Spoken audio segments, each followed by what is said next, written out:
Alright folks, thanks for joining us again today. What we're going to talk about is heating your house during the winter or in a survival scenario. Alright, what I've got here is what they call a magic heat. It's a wood burning stove. It's a wood burning stove that I've got here that was installed in my house. It was actually here before we'd even moved in, but I love it. I'll never have a house that doesn't have one. It's a great way to heat your house during the winter time. We've got a significant ice and snowstorm on its way where we're at here, so I just brought in a whole bunch of wood and I just got a fire going, so keep it nice and warm in this house. If you can operate these things the right way, you can get your house up to mid 80s, high 80s if you need to. You can get them really warm, you get them really going. But there are a couple things that I wanted to go over.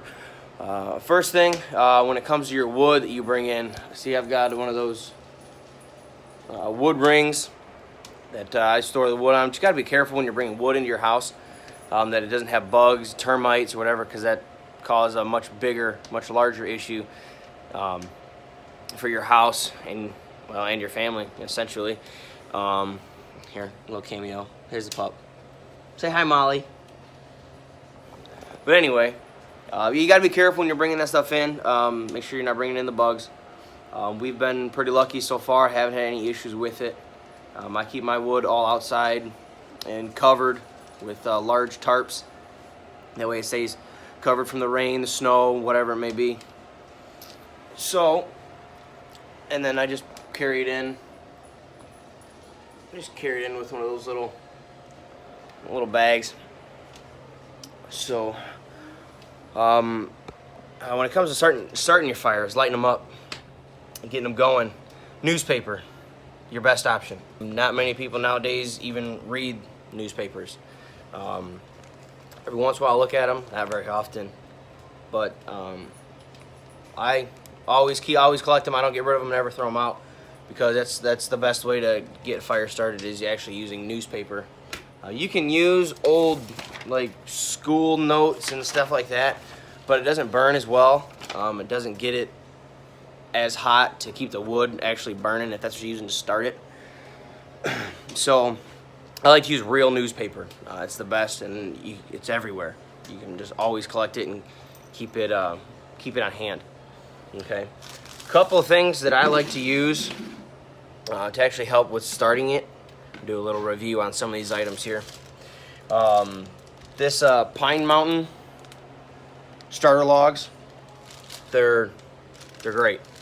I like them. It doesn't take much to get them going, and then they burn pretty consistently, and it gets your wood nice and burning. The next thing is Rootland, called One Match Fire Starter. I'll use this for all the wood that I use to start my fire. I'd put a nice zigzag line. It's just basically a gel, flammable gel that you put right on your wood. It's safe for the family. It's not gonna harm anything, but obviously it's highly flammable. There's no odor to it. It's a really great product. I love it. This is my second bottle. I use this stuff all the time when I'm starting up a fire. The next thing that I love, these are wonderful, Duraflame fire starters. Basically what you do, just almost look like little logs wrapped in paper. You basically put it in the base of your fire pit, your wood burner, whatever you have, right here. Light those little red arrows and put your wood around it, and start your fires right up. This is really, you need one, maybe two of these to get it going, and it'll keep your wood burning. Something else that I really like to use that I normally just only use every once in a while are these. The same product as same company as those little fire starter logs. This is Pine Mountain. It's actually a complete, it's real hardwoods. It's all compressed down and it burns phenomenally. 2 hours of burn time. I mean, basically the instructions are right here on the bag. Basically right there on the bag, you just light it the same way you do those smaller yellow ones I just showed you. the same way. Kind of prop the bag up, set it in the center of your fire log, place it in the center of your wood burner, fireplace, whatever you've got, and just set it up, light the ends, and get those going. I got a couple of these. These are top notch. I mean, I'd recommend getting these. A bit expensive though, but they work. 100% they work. Fantastic item. So those are some of the things that I like to use to get my fires going. So yeah. Okay, another one of the items I like to use once your fire is going and it's sustaining. These are called volunteer wood bricks. They're safe to burn, burns hot and clean. Basically, it's just all compressed wood, wood shavings. It's compressed into a log. You can get these super cheap at Lowe's, like $2 and some change.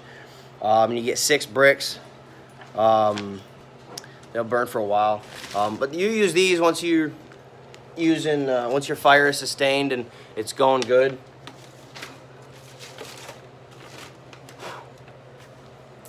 If you don't want to use all of your wood that you've got stored up, kind of helps out just a little bit with the cost if you're buying wood or if you're doing some of the labor. I like to use those. These items, I love them.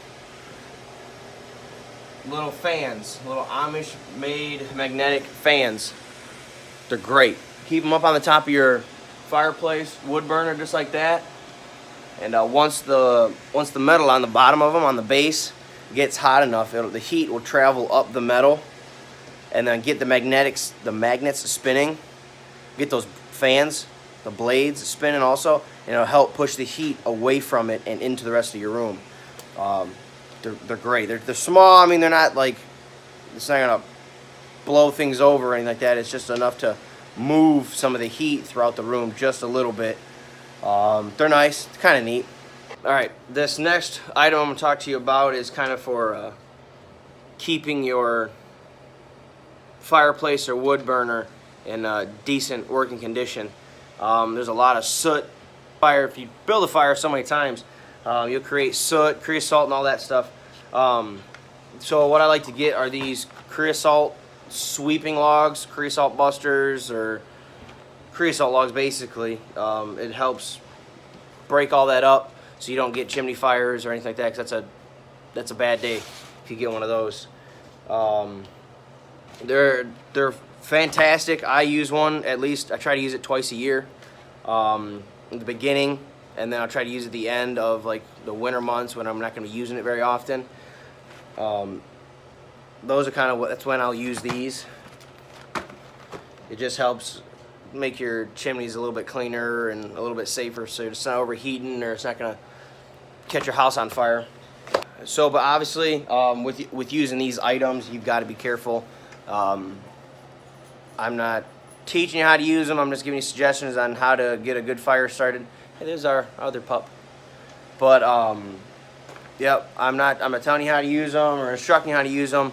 It's all up to the company. You just got to read the instructions and all the information that comes with each product. But those are my suggestions on how to get a fire started. It's good to have a lot of those hanging around your place, in your house, your cabin, wherever you've got, to really get a fire going to keep you guys warm and safe during the winter or colder months. So that's all I got for you guys. That's kind of my setup and what I've got to give heat to my house and the family here. Those are some of the items we like to use here. That makes it really easy. But if you guys have any questions, concerns, comments, whatever, just put them in the comment section below. Yeah, just feel free to ask me whatever you guys need. If you want me to go over something, just let me know. All right, take care. God bless.